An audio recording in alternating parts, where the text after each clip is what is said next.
onto the stage. So Robin works for Vodafone, and Robin's involved in the digital transformation. I actually was a customer of Vodafone's when I was the head of customer and digital at North Ayrshire Council, and Robin and I had worked with each other on a number of projects, and I'm really pleased to have Robin as a speaker. He's one of these people that, although he's a techie, he can put things across in a way that non-techies like me are able to understand and get on board with. So welcome to the event, Robin. I'll be switching my camera and mic on.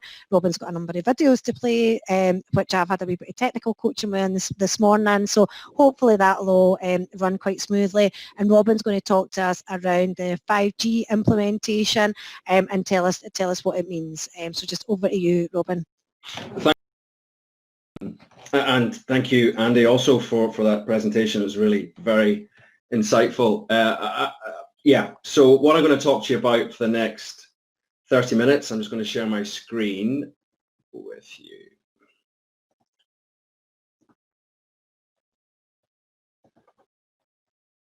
And hopefully you can see that. I'm going to talk to you about 5G. And while Esther kindly points out the fact that I am potentially techie, I'm in a similar position to Andy in that the underlying technology, the detail, is really not something that I'm particularly good at, but at the same time I tend to spend a lot of time talking with customers. So Robin, we can't see your screen. Have you shared that? I have, yeah. Let me just do it again.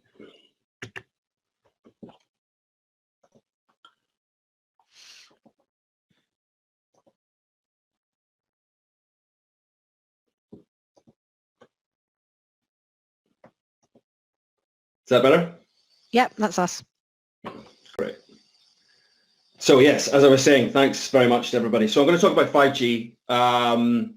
So yeah, I've been working in technology for the last 20 years, of which the last 6 have been with Vodafone, and really working on the use of technology to achieve specific business and operational outcomes.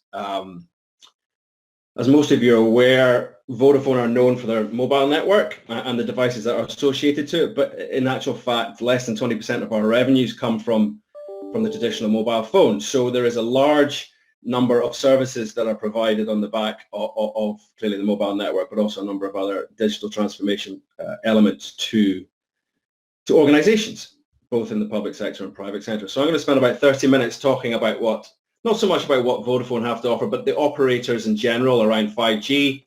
I'm going to talk about what it is at a high level, why it's important not just for consumers to access the gaming platforms, which I'm sure you've heard about, and internet connectivity, but also why it's important for us as digital transformationers and IT transformation specialists and IT professionals. What it could bring to the table in terms of digital inclusion, potentially, in terms of agility, business insights, economic development or regeneration, actually, and what it could mean for the adoption of services both for the public, Iceland citizens, and also the public sector bodies. I do have some digital content which I will provide some context to you. So we're going to try and use the technology, and Ash is going to play those videos for me. So what is it? Hopefully you've heard of all have heard of 5G. It's not least of all that it doesn't cause coronavirus, but it does bring some big numbers with it, right? And they are bringing a lot of attention from the press and the wider business community. So in a nutshell, 5G is a successor to 4G. It's the 5th generation of our mobile network. It's a license that the operators have purchased from the government, and it brings together several new technologies which will bring improvements to underlying infrastructure. Now, those 3 distinct areas that it will change, or which essentially the improvements are designed around, is clearly speed. So, give you an idea, it's currently producing speeds of 10 times faster than 4G, right? So with an average download speed of 150 to 250 megabits, compared to the 23 to 35 megabits on 4G. Now, in actual fact, when we started testing this almost 2 years ago, when we were putting our labs together, we were getting speeds in excess of gig. So depending on where you are, clearly depending on what station or what part of the country you live in, and this will be a continual rollout process, the speeds are significantly higher. So what does that actually mean? Well, it will enable more devices to connect in the same area without loss of service, right? So contention suddenly doesn't become an issue. And this could be crucial to the rollout of applications in smart cities, for example, where many smart or connected devices are simultaneously sending information back to a central hub. It's particularly relevant potentially for the Scottish Cities Alliance, who I understand have an objective around creating cities aiming to become more attractive, livable and resilient through data and digital technologies. So essentially improving the cities for citizens and making them more attractive to potential investors. The third element which 5G will bring and is bringing to the digital world is the massively improvement on latency or lag.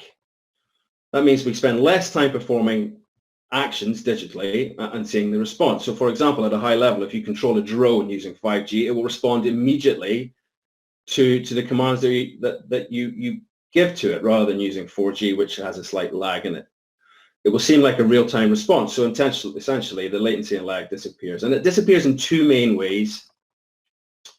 The first one is it does faster radio processing. So this is actually the signal that goes from the device, let's say a street lamp, to the radio transmitter. So technology will allow the radio signal to be processed more quickly, leading to that improved latency. The second is something called multi-access edge computing, so MEC, which essentially shifts that data load from the cloud computing closer to the end user device. And it does use purpose-built edge technology centers to reduce the distance the signal has to travel and therefore reduce the latency. Now, what that means from an end user experience is, and you talk about consumerization of IT, is that it happens instantly. So you get real-time responses to any access to data. Now, when we talk about the next generation, we talk about the Generation X, I believe, and Generation Y now. Everybody demands things faster. I need it now. I don't want it yesterday. I want it now. And 5G will provide that capability to the individual as an end user, but more importantly, to the application hidden behind that. And those applications have a plethora of use cases, which I'll take you through shortly. The other thing about multi-access edge computing is it will reduce the congestion on the network, right? So it will manage the online traffic in a more intelligent way. So reports are suggesting that we're going to reach about 100 billion devices by 2025. So multi-access edge computing is essential to making sure that that data delivers to the right device or right end user with the right application at the right time. And that's crucial to Andy's point in the previous presentation about user adoption, user behavior, and user capability. The other thing that the multi-edge computing will do is it will shift not just accessing local network conditions for greater reliability, speed, and efficiency. It will play a big part in reducing the lag time, again, going to that real-time capability. Now, there's a massive amount of multi-input, multi-output technology, which is the core component of 5G. Now, with the older technology, several antennas at a base station would receive signals simultaneously. Now, with this massive expansion of this input and output, this multi-input, multi-output technology, the arrangement is significantly reduced to the amount of antennas that are required to deliver that service.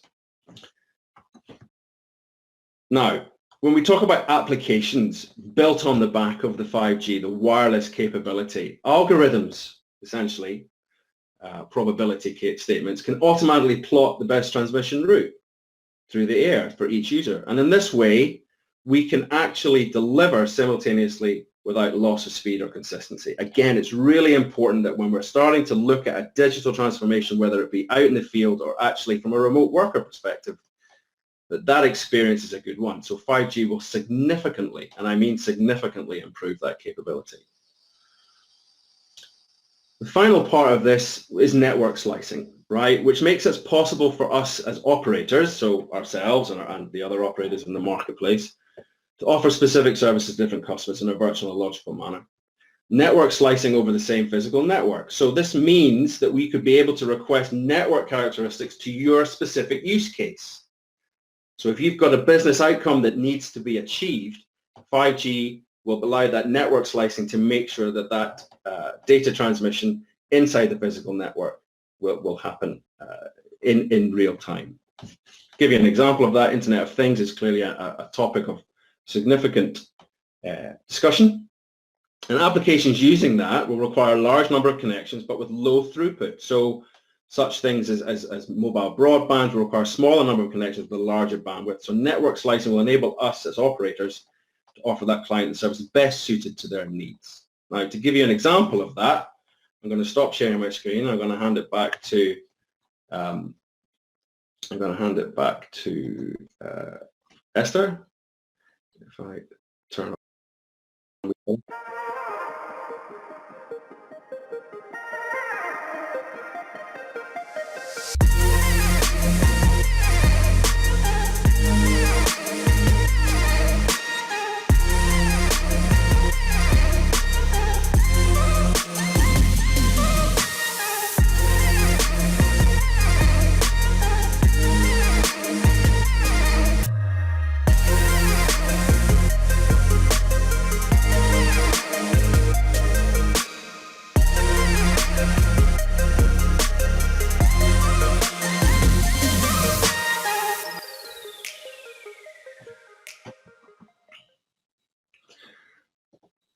Thanks, Esther. Okay, so that gave you a view as to what it actually. So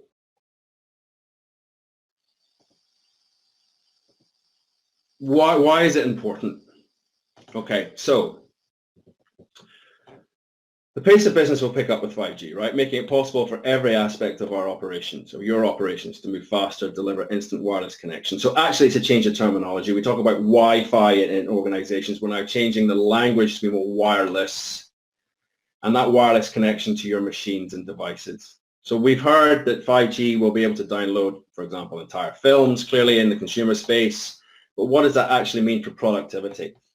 So to Andy's point, in the previous presentation, getting hold of large files in SharePoint not only leaves us staring at our screens for minutes, but it feels like potentially hours. But those minutes disrupt our flow for much longer. With the blink of an eye downloads, we're able to get files and keep working without the interruption. Now, I know that sounds very simple and very obvious, but in actual fact, if the lockdown and the current environment that we're working in has taught us anything, and we've seen a lot of customers do this recently, particularly back in February, March time, where they were trying to deliver a working from home message to make sure that operationally they are ready for the future. They're now in a position where they're starting to consolidate those continuity plans. And 5G is providing that capability, about providing that productivity around sharing rich media projects, sharing downloads, making sure that whether on any device,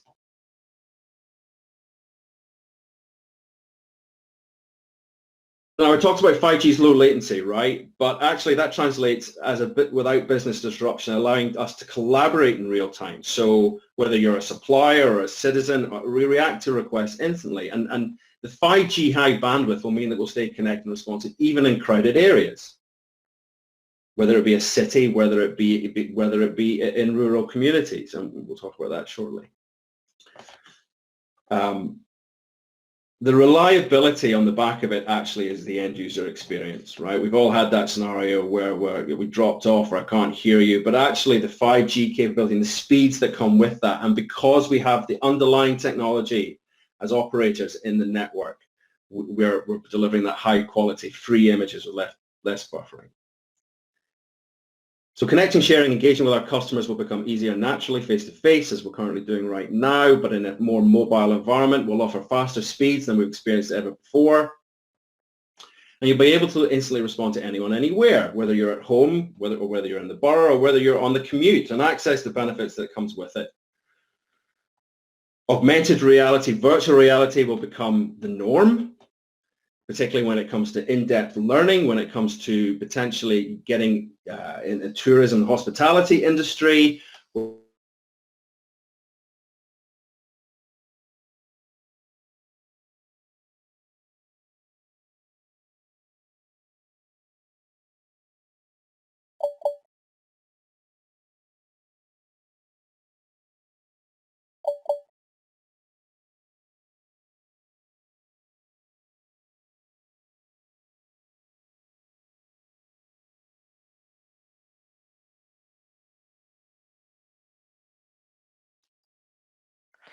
So we seem to have lost Robin.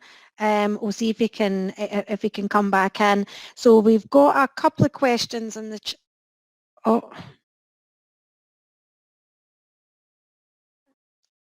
Um,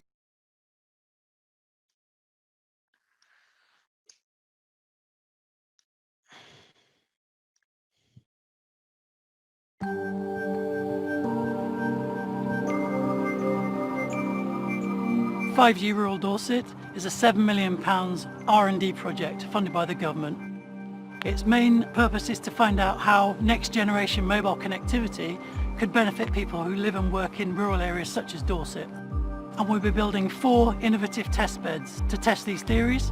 One will look at the production of food, one will look at industrial applications, one will look at rural business applications, and the last one will look at how we keep people safe along our beautiful but sometimes dangerous Jurassic coast. So the consortium really started last summer thanks to Dorset Council, and we owe them a huge amount for pulling the various consortium partners to deliver what we think is a really interesting project. So we're really excited at how this project can enable farmers in Dorset to see agritech and agritech delivered over 5G as a day-to-day reality in their lives. What excites me the most about the future of 5G in agriculture is being able to integrate all different platforms across the agricultural spectrum into one with seamless integration and easy data transfer. It'll be easier to make the day-to-day decisions when you've got all that data to hand at your fingertips, so all the latest information can be there for you at that specific time. Instead of having to go field walking and try and figure out where all the problems are, the information is getting transferred via 5G. That's going to be a big benefit for the future. Agritech is really important to prepare students for the future of farming. Certainly any technology that we can make the whole industry more efficient and give consumers the confidence that we're actually doing a really good job in the food that we produce and looking after the countryside. So 5G could actually help reduce overheads for companies by allowing them to monitor offshore sites rather than having to deploy vessels and men to go out and visit that site, thereby reducing fuel costs and reducing carbon emissions and reducing labour costs as well. Accelerate will be concentrating on the public safety aspects of this particular project. So the rollout of 5G will enable the emergency responders to be much more proactive, where drones could be used to find people who need help and to even deliver that help remotely if necessary as well. So in the space of 30 years, we've gone from people simply wanting to make telephone calls on a mobile network to people wanting to run their businesses properly. And the idea here with this project is to bring 5G to areas of outstanding natural beauty, but also very, very connectivity challenged areas, so that the local population and businesses and the emergency services will also enjoy the same benefits as well. Well, I suppose Lulworth has been involved in rural tourism for over 100 years, employing over 200 people during the summer months, whether full-time or part-time. In my view, has been extremely successful in expanding tourism, which is a very, very important part of Dorset's economy. So what really excites me about the 5G Rural Dorset project is being a UK leader in implementing the next generation of mobile connectivity. From growing the world's first robot-grown field of wheat to using the UK's first implementation of 5G backhaul by satellite, we really are leading the way here in rural Dorset.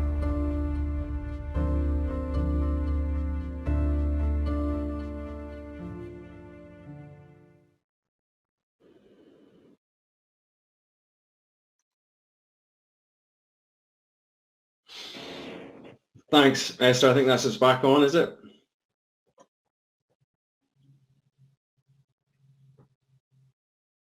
I think we kind of lost your presentation a wee bit towards the end there, Robin. So I wasn't sure how well we managed to get the what you were saying leading into the video, but I think the video was actually a really, really good way of showing some of the things for 5G, some real practical uses. So I'll just switch my mic back off and disappear.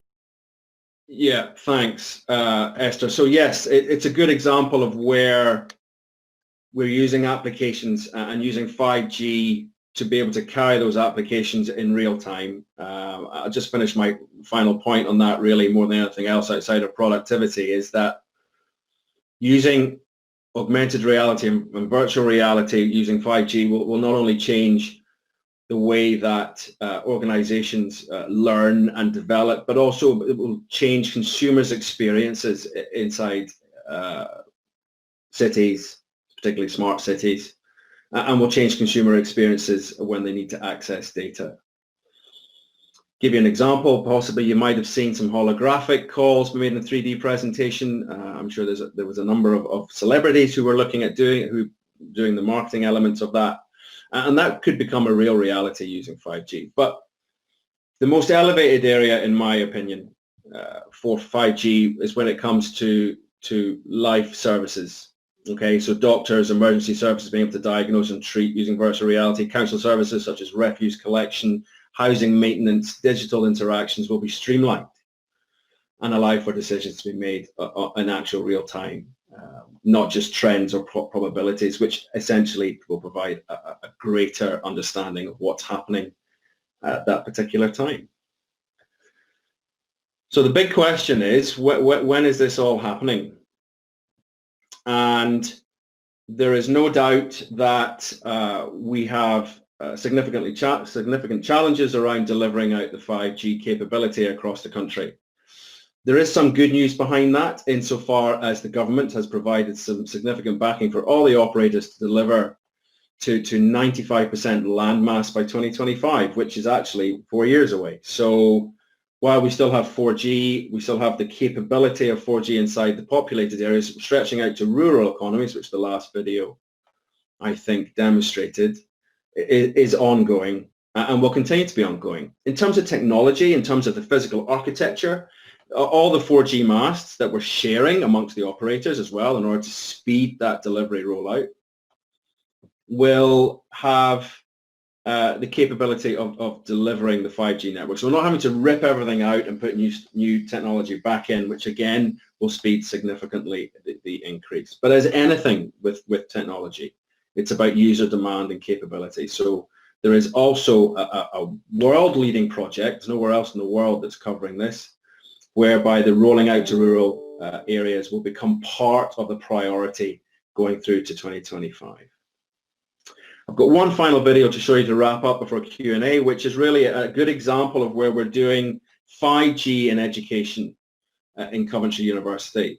We've also got a number of private sector organizations where we're using 5G for robotics and artificial intelligence, the likes of Ford, Aston Martin, for example, in that particular area where the 5G private network is being built in order for them to continue to be wireless and not just Wi-Fi enabled, which provides stability.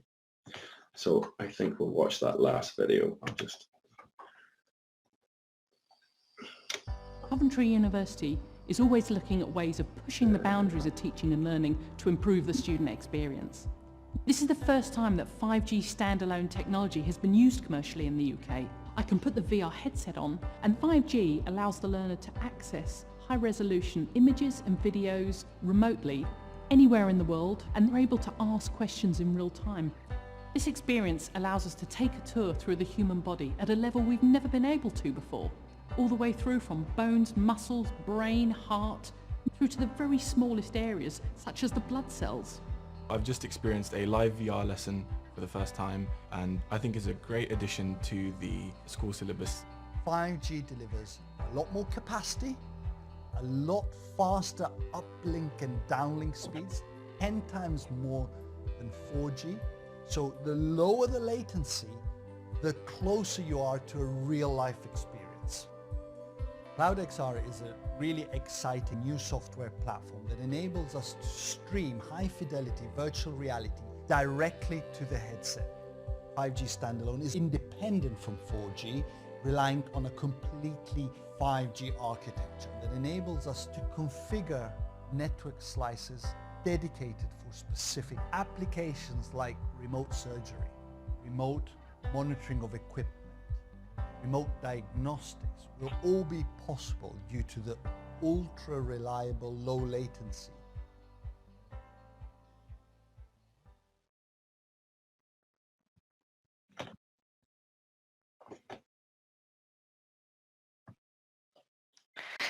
Thanks very much for that, Robin, and I think some of the use case studies were really useful.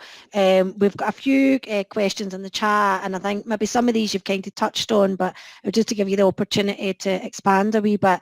So as we can see looking around us, we're all working from home, and you talked a bit around how 5G will really sort of speed things up for loads of businesses, but with so many people working from home, does 5G have any implications for that? Yeah, it does, definitely. So if you think at a very high level, 5G connectivity is internet connectivity, it's raw internet connectivity. So we're looking at speeds of 150 to 250 meg. Subject to that capability, suddenly the home broadband experience becomes significantly better. Now, we all know that if we get good connectivity and stable connectivity, then we're in a position where we are able to perform meaningful tasks, such as we're doing this morning, in real time. Now, I don't know what everybody else's experience of broadband is, but it's a contended scenario. So the exchange is being challenged from everybody working from home, and I think we've had that over the last 4 or 5, certainly 6 months, where suddenly our broadband has suddenly gone from slightly less reliable to more reliable, and all the operators have built some contention in here. But with 5G, and because we have this network slicing, and because we have the capability to be able to provide a use case and intelligent routing through the network, suddenly the stability becomes significantly better. So we won't have the issue we had this morning, where I lost connection. The other part of that, just to finish that point, is because we are now becoming more remote, and a lot of our clients are now saying we're not going back to our offices, we're going to stay as we are because we've built all this infrastructure to be able to do that, is you have the capability to be far more mobile. So the commute, now subject to the device, right? So the device has got to have the capability to take that speed. But you literally anyway, you can be sitting in the Bahamas working. Oh, that sounds quite good looking at the window there now at the weather. And again, like you touched very briefly on what it means for our more rural communities, but some of the stuff you were talking about, it does seem a wee bit like, well, 4G just mean that people that have already got quite good access will have even better access to the internet. And then I think at one point you said something like within a few years, like 95% of people will get access. And I would be thinking, like, is that poor 5%, that same 5%, like the people on the wrong side of Arran, or, you know, what is the implications for people that live in these black spots that we're continually hearing that there's government initiatives, whether that's UK government or Scotland government initiatives to try and resolve, but we never really seem to have cracked that for some of the people that live in the current sort of not spots. So there is no short answer to that question, right? I think to be able to answer that effectively, I think all the operators are sitting around the table right now with the government to try and figure out how to get that 95 to 99, right? There are always going to be areas, as you've already described, the other side of Arran, which is just not going to be feasible to get this kind of 5G capability too. But there are other technologies that are in place that we're talking to the government about, and the other operators are too, such as satellite, which we do a lot of work on and have done in the last 15 years in satellite communications, where there may be a way of providing wireless connectivity. The reality is that in the UK, certainly, that our network rollout, if you go the evolution from 2G to 3G to 4G and now to 5G, has always been population-led, not landmass-led. And for the first time, we are getting to a position that government's actually starting to listen about how they can deliver digital services or digital connectivity, on the understanding that it's about 20% cheaper to live online than it is not being online. Mm-hmm. And that quality of service is delivered. Now, all the operators are commercial organizations. That's the reality. And we are continuing to work with all of us as a group, of all 4 major networks and others actually, to be able to find solutions to those problems. And then just sort of finally, where would you think local government should be looking first to harness this technology? I mean, I suppose help to kind of show the art of the possible, garner the investment, and really try and get some of the benefits that the technology can offer. So that's a really good question. So I would start, and we are starting with a number of public sector bodies at the very simple elements that can provide data for intelligence, right? So refuse collection I mentioned, right? That's a very simple one where we can move to start using 5G and over-the-air applications to get intelligence. The other areas are simple things like housing, education clearly is part of that process. So I would look at something small. I would do a pilot project, understand what the business outcomes are. What is this actually going to benefit for us? And then once you've set those outcome statements, continually challenge to make sure those outcome statements are met. And then ultimately we could sit here for an hour and we could all come up with 100 different applications by which we would find connectivity and IoT applications that will provide benefits. But it's the ones that provide the benefits to the most people, I think, is the best place to start. So bin lorries, somebody's put a question there about, robotic bin lorries, absolutely. So I mean, we've covered, I think, all the questions in the chat, and I know that we're going to be hearing from you later on this morning, Robin, in the panel. But thanks very much for that. It's been a really good overview of 5G and what the future holds.